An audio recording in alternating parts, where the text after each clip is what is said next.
Habari ya asubuhi mam. Habari ya asubuhi mam, unakuja kuniomba nini asubuhi? Ni pesa unataka kwenda nao out ama unataka nini? Hey mam, shwali kwa watoto wote tu ni mimi nimekusalimia ukajibu vibaya. Kwani mimi sikuangi mtoto wako?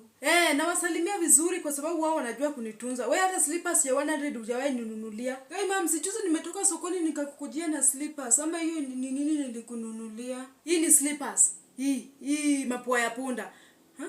Mimi vile unaniangalia hivi vile nakaa hivi. Nafaa kuvaa mapua ya punda. Hii kitu inakaa kama mdomo ya punda hii. Mimi nivae.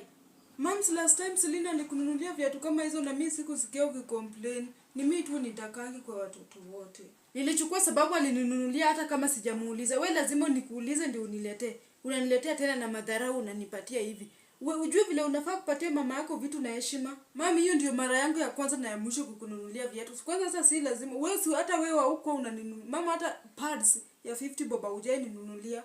Wewe unajua nazitoanga wapi? Sasa mimi ndio unataka kuniekea lawama yote. Kwani babako alikufa akazikwa lini? Yeye angekununulia, si ungemuuliza hata yeye. Nikununulia tena na tuone.